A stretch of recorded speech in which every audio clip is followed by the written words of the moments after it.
Okay, so I have here a number 29 DO that was prepped by a student for a practical. They did a really good job. You can see all the contacts are nicely open. We've got some depth on the pulpal floor. And I'm going to restore this using amalgam so that you can see some of my techniques for this.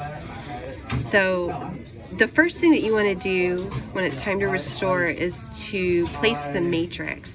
And I wanted to use this opportunity just to walk through the Tofflemire setup one more time and then show you how to use the Automatrix. So here's my Tofflemire. There are 2 screws that we use to tighten different parts of this retainer. You can see here that we have this little loop that helps to stabilize our band, and we can place it in different directions on either side of this retainer.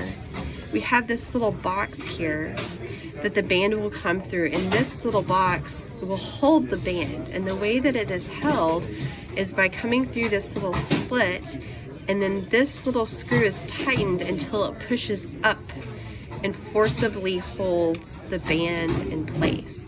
So tightening and loosening this little end screw does nothing but tighten or loosen the hold that this little box has on the band. This screw is responsible for moving the box. So once your band is locked into the box, by pulling this screw out, you're essentially tightening the band. So let's take a look at how this works. So before you use a band, it's important to consider burnishing it. You can do it outside of the mouth to have really good access to the area that's going to have the contact area. So you really want to kind of think about where that's going to be on your tooth. So here, we're going to place the band like this, and the retainer is going to come out this way. So our contact area is going to be kind of on the side of the middle, so to the left of the middle. So you would want to lay this on a soft surface, maybe on a mixing pad, and really burnish this area with something like a little egg instrument to thin it out. You can also do it on the tooth. That's generally how I do it. So I always kind of fold the band in half, and then I take my Tofflemire retainer, and I want to make sure that the widest part where this band flares out is on the same side as the curve. So I can slide this through there. And sometimes this little screw is so tight in there you got to pull it out a little bit to have room to even slide, but you want to see a little peak of the band coming out through here. You don't want a whole ton of it, especially if it's a molar, or you won't have enough band to go around your tooth. But I can see that both sides of my band are coming through that little slit. So now that when I tighten this screw here, my band is held in place. So I didn't do a very good job. I try not to really flatten that and bend it because I want to have a nice curvature to it. So I always then in my head have to think about, okay, where is this band going to go on my tooth? I want the occlusal portion and widest portion of the band at the top at the occlusal. But my patient has their mouth opening this way, right? Like it's going to be cheek out here. So I want to turn this band so that my retainer is coming out of my patient's mouth. And so I want it to be on this side. And the way that I do that is I'm going to actually turn it around because I think better this way. I'm going to loosen the screw that holds my band in there. And then I'm going to place my finger under here because I don't want it to slide out, but I do need it to slide out to this side. So I just very carefully pull it out just enough to get it underneath this little tine here and fall into that little gap. And then I'll hold it again because I don't want it to come out, and then I'm going to tighten my screw. So now that I have it on the right side, and I can turn it around, I can now place it over my tooth. sometimes, like we have a really nice open contact on the distal, but this mesial is pretty tight. I'm struggling to get it down there. Your patient will have a PDL. Your patient will have a tooth that will slightly move and get out of your way, but these teeth don't. So I'm going to take this and just do like a half turn. I don't want to take the whole screw out, but I'm going to loosen it enough.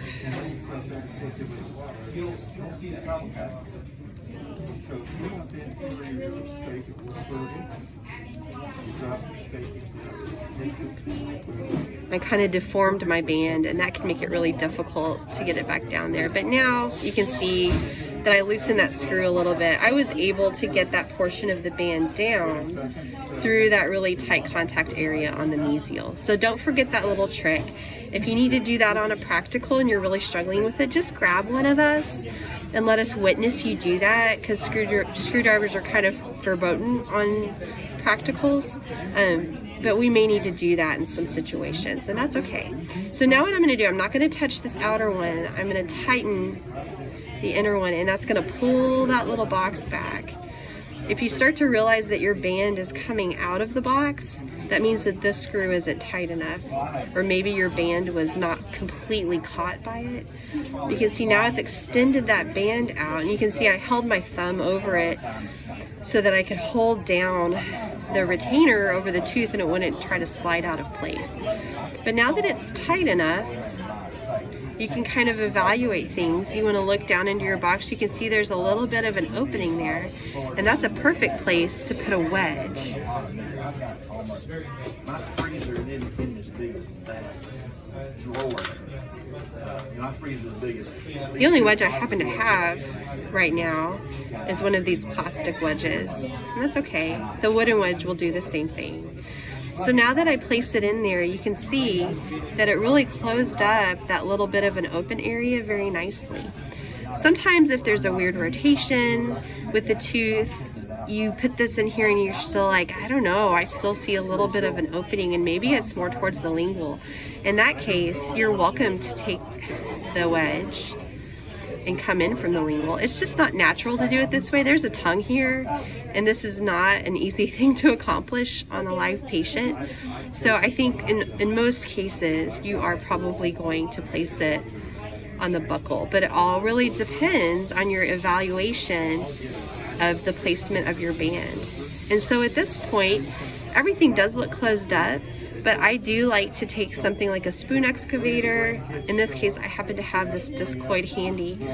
And so you can use something like this to very gently burnish up against the tooth next door. Sorry, I got a little bouncy when I hit my phone.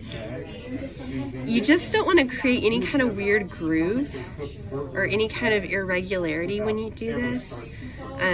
Sometimes I'll use a more rounded instrument to do it, to try to ensure like a ball, something like that, that will keep it very rounded. But that will help adapt your band a little bit more to the adjacent tooth so that you can have a nice contact. You do also want to kind of evaluate how open and closed your facial and lingual embrasures are. If you start putting a lot of pressure from the inside out and packing amalgam in these areas, you're going to end up with a lot of cleanup to do. So just be aware of that. You want to make sure that your band is about 1 millimeter below your gingival margin, but you also want to make sure that you have enough band sticking up over your marginal ridge so that you can condense against it. You will have to reduce it, but that's okay. You want to make sure that you have something to help support your marginal ridge until your amalgam is set up enough that you're brave enough to take off your Tofflemire retainer. Okay, so for now, I'm going to remove this and I'm going to show you the Automatrix version. So when you use the Automatrix, you already have a little retainer built in to your band. I chose a band that's a little bit more narrow because we're using we're restoring a premolar, and this happens to be the thin version of the more narrow band.